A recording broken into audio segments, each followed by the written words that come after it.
Softwhite Underbelly is about giving people a space to tell their stories, even when these stories challenge what we think we know. Ground News shows us different perspectives in the media, which is why Ground News is a perfect sponsor for my channel.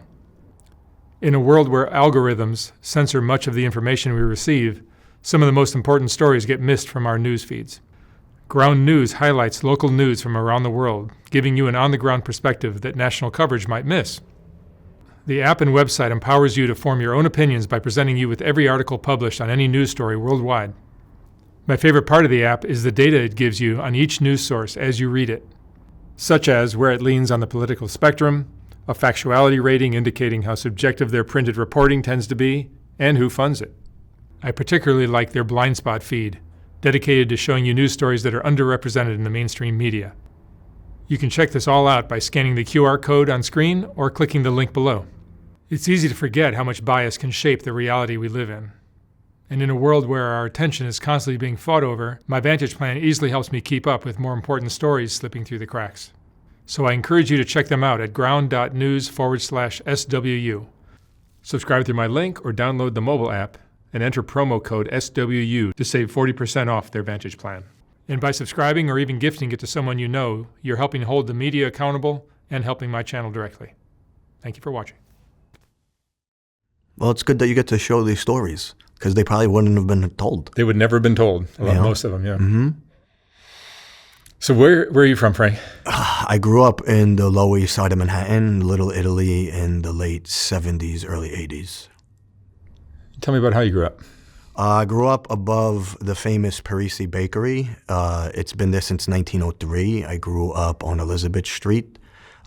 During that time, I grew up from the first ever Def Jam Studios, around the corner from the punk rock club CBGB, 2 blocks down from John Gotti's Social Club. So there was a lot going on in the neighborhood during that time. What year is this? 1979, early 80s. Hip-hop just started, crack cocaine hit the street, so there was a lot going on. And in the neighborhood, the thing that kept the neighborhood safe was the mob during that time.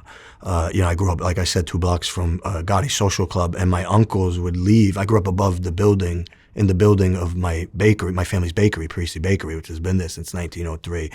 And my uncles and dad would leave baseball bats in front of the building. So if there was any criminal activity that was going on, they would ask to please go down the street to continue it. And when it didn't happen, here I am 4 or 5 years old, watching grown men get their heads split open with baseball bats.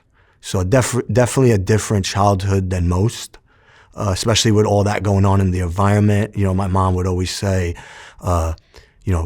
when we ride the subway, back to the wall, face down, don't make eye contact with anybody. And that was kind of my childhood of growing up, along with drug addiction in my home. My father was involved with the street and organized crime, but he also had a cocaine problem that we couldn't tell anybody about. Because when you're in that life, you can't show that. You could wind up, being executed for that. So that was like a lot, like for a kid to be able to, like, with all this going on in the home, the street, how do you like process all this stuff? You kind of become a product of your environment. Your map is only what you see until you get older. So that's what I became. I became a product of my environment and kind of followed suit in that life, Yeah. What kind of life were you living then? Well, I mean, as a kid, it was just a childhood, but it was very traumatic. You didn't know what was going to pop off. You didn't know, like, what was coming in that door. My father was very loving, but he was also very violent. So, like, as a kid, you're watching all this. You're watching guys count money. The last thing you're going to do is go to school. So what did I started to do? I started to follow suit. Like, I dropped out of college. As I got older, my family moved to Staten Island, and I followed suit in that life. I started to become a street guy and followed suit in what I saw, because that's all I knew. Yeah. How long did that last for you? Till 31 years old. Yeah, I was still running like a knucklehead until 31 years old. And about 26 years old, I got sober for the first time. I also fell into addiction as a result of this life, just being able to keep up with that life. I needed to put something in my body. And when I did, I was able to be at peace and ease. And that took me down a very dark road, my addiction. The addiction and the street life took me down a very, very, very, very dark road, which led to a lot of hospitals, jails, and institutions. That was cocaine? It was actually opiates. Oh, really? Yeah, I was an opiate addict. I was addicted to like Percocets. It started with the Percocets, the Vicodins, and then graduated to the Oxycontin. I never got into the heroin. I got sober before that. But yeah, it took me down a dark road for I would say about 8 years of my life that I struggled with addiction. Yeah. You got clean. I got clean in 2011. There was a kid that came looking in my neighborhood. I was a 31-year-old man.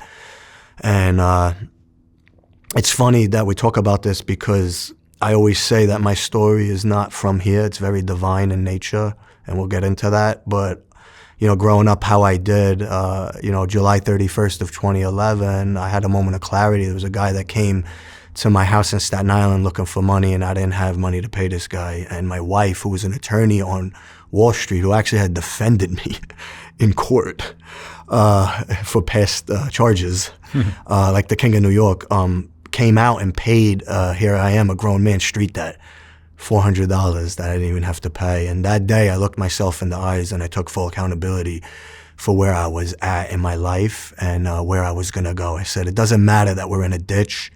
All that matters is getting out of this ditch. And since that day, that's been my sole focus of my life, has been constant evolution, elevation, creation, and service. I started to attend 12-step meetings. I started to put myself in the middle of this thing, in the middle of this circle and triangle. And I started to have an experience. I started to invest in God. I started to invest in personal development. And I started to invest in the service of others. And as a result, not knowing on July 31st of 2011 that I was transforming a man to become this man that you see today, it had nothing to do with me. I didn't know that at the time. At the time, I thought I was just getting sober because I wanted to not live that life no more. But after everything that I've been through and what I see today and how I see everything and how God is using me, I know that I was used by God to be able to change the DNA for my future generations. It had nothing to do with me. Nothing to do with me. And I'm totally clear on that my life today, I have a mission. I'm not just here for breakfast, lunch, and dinner and to make money. I truly have a download and a mission from God, and I know what that is. And it's to change my future generation's DNA because I'm the one in my family that comes from all of that all of that trauma. And I shifted all of that. I turned my pain into my purpose, and I turned my mess into my message. And that's a direct result of recovery, the 12 steps, personal development, God, and service of others. And I didn't know that at the time. I had no idea that that's what was happening. But today I'm very clear on that, especially after what's transpired over the past few years with me. Yeah, and so everything you just told us, which is very interesting, is not even why you're here. That's not even why I'm here. You have a much more interesting story. Way more interesting. So that's just a backstory to the story of what I'm about to tell you guys. So let's hear it. So now here I am. I come from the streets, and then I become pretty successful in my life and become an entrepreneur, and things are going good. I have a mental health and substance abuse facility in Texas, and we're growing that. And then in 2023, I developed this cough. And I live in Central Texas. I live in Austin, Texas. And in Austin, it's a high allergy count. So I developed this cough, and I go to 2 primary care physicians, and they tell me that I have allergies. They put me on high-dose steroids and send me on my way. And it's getting worse now. Now I'm traveling throughout the country, and I'm in California, I'm in Miami, I'm in New York, and it's getting worse, the cough. And so I get back and I tell my wife I need to go see some specialists. So I make an appointment with a gastrointestinal, I make an appointment with a cardiologist, and I make an appointment with a pulmonologist. I go and see the gastrointestinal, everything comes back good. I go and see the pulmonologist. They run tests on me and they say that you have the rarest form of pneumonia. It's called organizing pneumonia, and 3% of the population has it after COVID. So I cancel the cardiologist appointment that I have a week later. They start me on high-dose steroids, 60 milligrams of prednisone and 2,000 milligrams of amoxicillin, and they say, it's going to be about 6 months that you're going to be on these steroids. We're going to wean you off. And at that time, I thought that this was like the most devastating news I could hear. I'm like growing this business. I'm in the middle of it. And like now I have this sickness that's like going to like keep me down, for 6 months. So I started therapies and I canceled my cardiologist appointment. I didn't know what I was about to face, brother, and I might get a little emotional. So I start the therapy and it gets worse. And now I'm starting to cough up this orange stuff. Mind you, when all this was happening in February, I started to feel disconnected from life. I started to feel like I didn't want to be here anymore. I know today that was I was dying. And I kept telling everybody that I'm dying, but no one believed me. My doctors didn't believe me because I was in shape. Nobody believed me, and I just kept getting more and more sick. And I made an appointment with a medium. I made an appointment with this medium because my dad passed away in 2020, and I wanted to be with him. And the medium didn't have an appointment until May 18th. So I make this appointment with the medium, not even realizing I did that. And now here I am with this cough, and I'm going to see all these doctors, and I finally go to the pulmonologist, and they treat me, and it's getting worse now. And my son's 6 years old at the time, and he's like watching me be sick. I can't eat. I'm starting to throw up, and I'm telling everybody I feel like I'm dying, and the doctor gives me more medication. I call him up, and I said, I'm coughing this orange stuff up, and I really don't feel good. I don't know what's going on. I'm losing weight. I can't sleep. And they give me more meds. And then on May 8th of 2023, bro, I coughed up a half a bottle of blood. And so I go to the hospital in Austin, and the pulmonologist says, we have to admit you now. So they admit me into the hospital there, and I have no family in New York. All my family's in New York. I have no family in Texas. And it's just me and my wife and my son. And so I'm there for like 8 hours, and my wife is there with me. And she's like, I have to leave. So I'm like, okay, that's okay. Go be with Sonny. And the doctor comes in, and they're telling me that I have sepsis. So they're treating me with 17 liters of fluid in my body. In walks a nurse and puts the wrong pick in my arm, and the medication infiltrates my arm from the inside out. I get a 3rd-degree burn. And then at that moment, a doctor walks in and goes, Mr. Parisi, you don't have sepsis. You have 9% ejection fraction, and your liver and your kidneys are failing. And we have to take you to all places, not Austin, Houston, San Antonio, Dallas, major cities, like 10 of the largest, like in the top 10 populated cities in our country. There's 4 in the state of Texas. And they're going to take me to this town called Temple, Texas. The word. A town of 20,000 people. And they tell me this is where they're going to save your life. You wake up on May 8th and you think you got a cough. And now you have a doctor telling you that we're going to take you to this town of 20,000 people to save your life. So I go up in the ambulance, and my wife is waiting with a picture of my 6-year-old son, begging me to live. And I have 10 minutes to sit with her and discuss my life without me. And that picture saved my life. So they put me under, and I died. And I left here.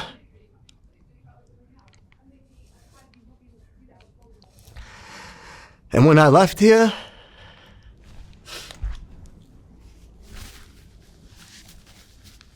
I went into a dark space. And I've helped a lot of people in my life. I've been sober almost 14 years, and my friend who had helped was with me to take me to what's next. And I would look down, and it was me on a ventilator with my wife next to me. And I had a vision of my son growing up without me. And I told the voice, because the voice said that he's going to take me up. And I told the voice, I said, I have to come back for my son. So I come back, and I'm like, maybe that didn't happen. Because, you know, I just died. Maybe that didn't happen. Maybe there's something wrong with my brain. But now I'm in a hospital bed for 9 days, and I have doctors walking in with hazmat suits. You imagine this? They're coming in with hazmat suits because the orange stuff that I'm coughing, they think it's tuberculosis. They're still misdiagnosing me. They have the whole room boarded up. And I'm like, what's going on here? I've lost 45 pounds. Thank God I worked out my whole life since I'm 14 because it kept me alive. That and my son and God's grace let me come back. I'm like in this bed for 9 days and I've lost 45 pounds. I have a pump in my groin, and now I have this appointment with the medium.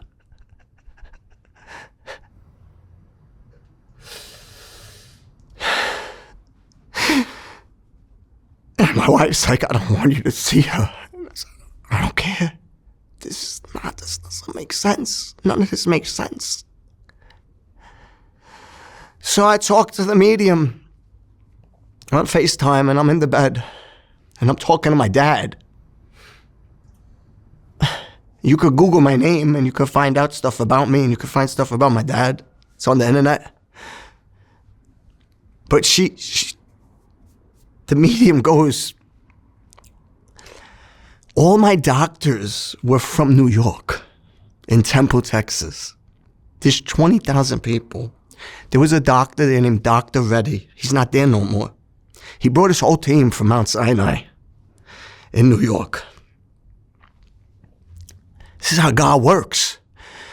What's the odds that one of the doctors went to the same college as my wife in Staten Island, Wagner College, baked her favorite rainbow cookies?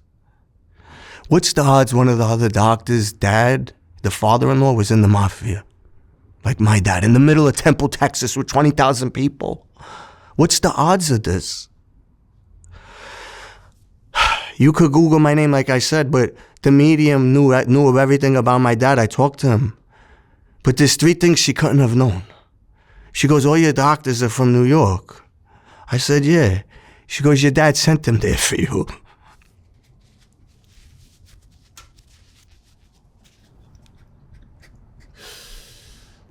She told me that he keeps telling you about a birthday and a pendant and a chain. My mom came in from New York the next day. I said, Ma, this lady knew everything about that. She knew all the doctors were from New York. She keeps telling me about a birthday and a pendant and a chain. She goes, today's your grandmother's birthday. I never knew my grandmother. She died when my dad was 14. She said the pendant and chain, when your dad died, your Aunt Dolores gave a pendant of your grandma to me. I gave it to your Aunt Camille. I'm in a bed for 9 days. I FaceTime my Aunt Camille. She's wearing the pendant and chain. So I said at that time, I said, you know what, Frank? You haven't been here before, but you've been here. You've been in jail. You've been in institutions and rehabs and hospitals. The difference today, Frank, is that you got God. You got personal development and recovery, and you know when you're at your lowest, what do you need? You need love.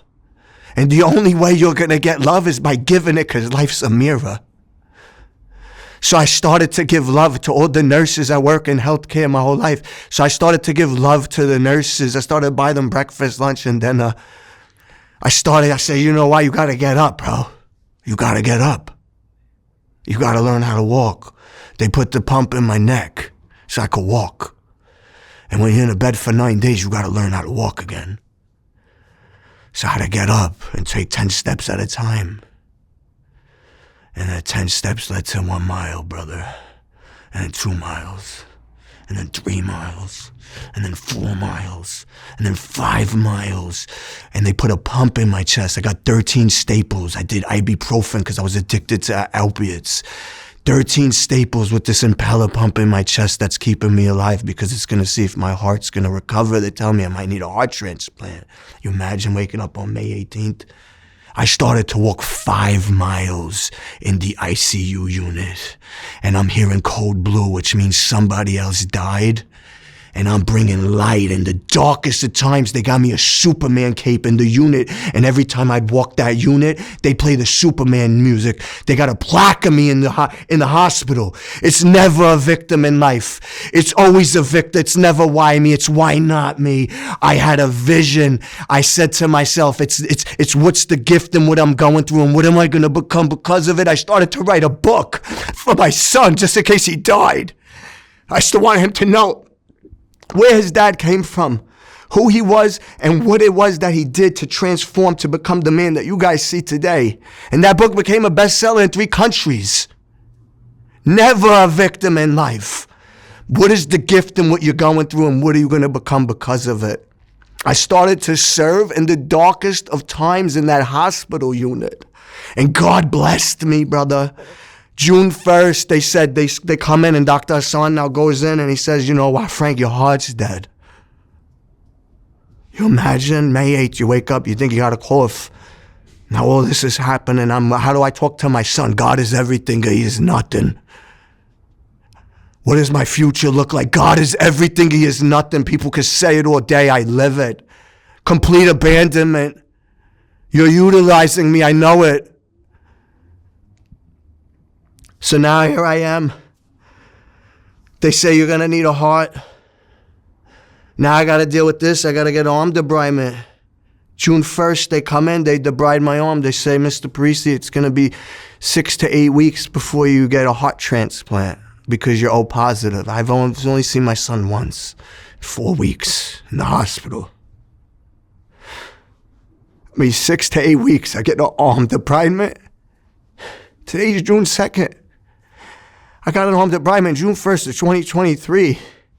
They came in on June 2nd and said, Mr. Parisi, tomorrow you're getting a heart transplant. One day.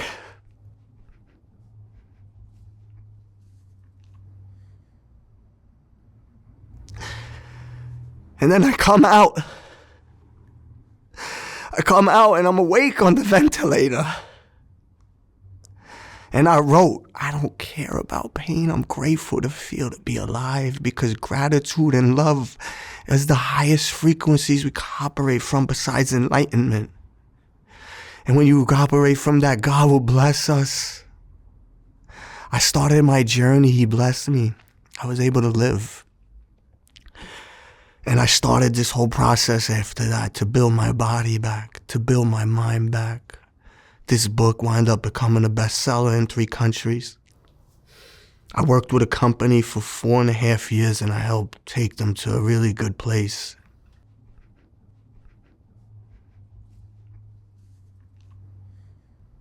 In April of last year, this company that I helped build cut me. So I lost my heart, I lost all my income, and now I'm stuck with my family, but I was walking with God.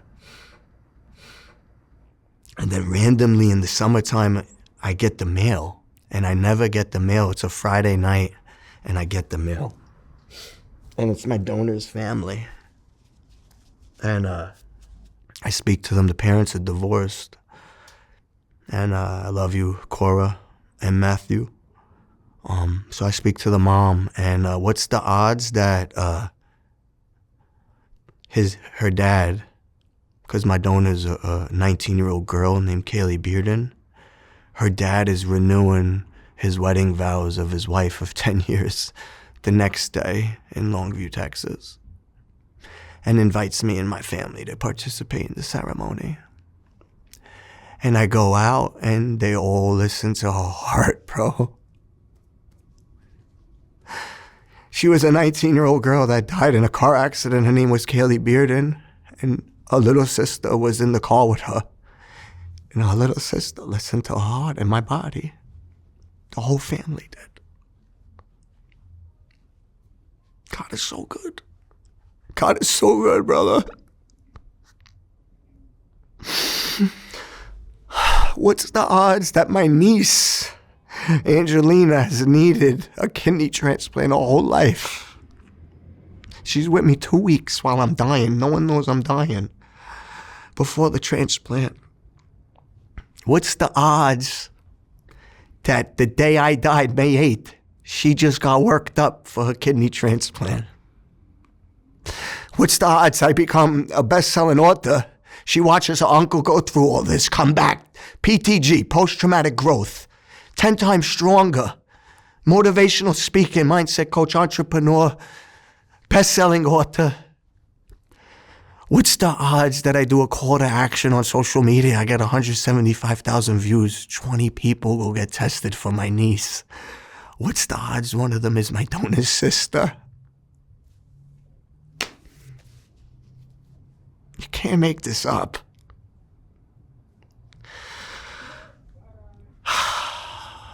It's a beautiful journey, brother. I did not come from this, but I know that I'm the one in my family. God literally ripped my heart out because my heart held generational curses. And he gave me a new girl's heart so that I could fulfill his mission. So I could change the whole paradigm for my future generations. And I'm serving the world, bro. You're going to see me all over this world speaking. I'm not delusional. I'm chosen. Beautiful story. Dude, it's not from here. You understand now? Yeah. It's bigger than me. I don't care about any of this mafia shit. Give two shits about that. I know my purpose. I'm not a tough guy. God's using me as a vessel to demonstrate his power for society, for our world. I know that. I know it. Thank you for having me on today. Thank you, Frank. Yeah. Great talk.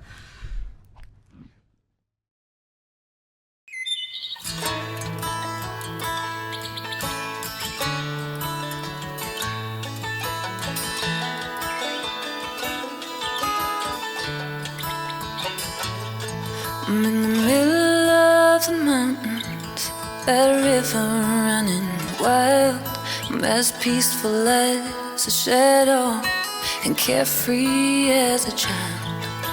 The sunlight singing to me a soft and gentle song, singing soak it all in, darling, for you're right where you belong. Right where you belong. Right where you belong. Oh, you've been down in that valley, but came back before too long. Right where you belong.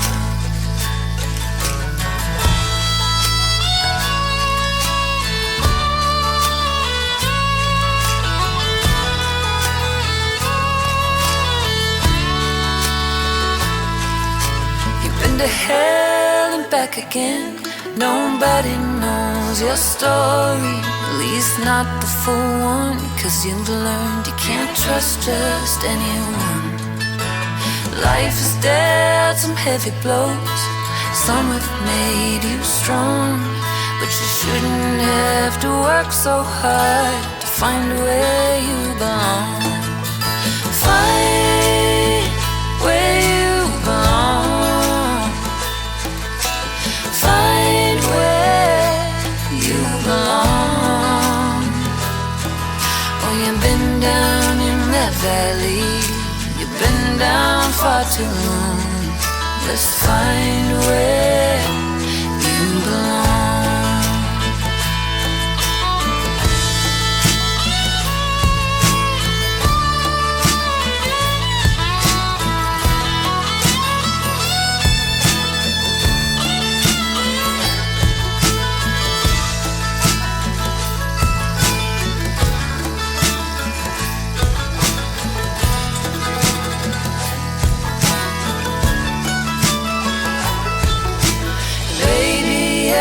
Steeple, maybe a state of mind. It may be the furthest thing from what you think you'll find. But listen to that voice inside, it won't guide you wrong. Trust in time, my friend, you'll wind up right where you belong. Right where you belong.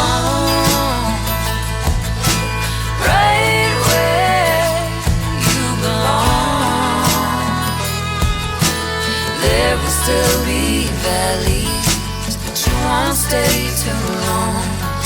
For there's a place your heart can heal. There's a place where you can feel your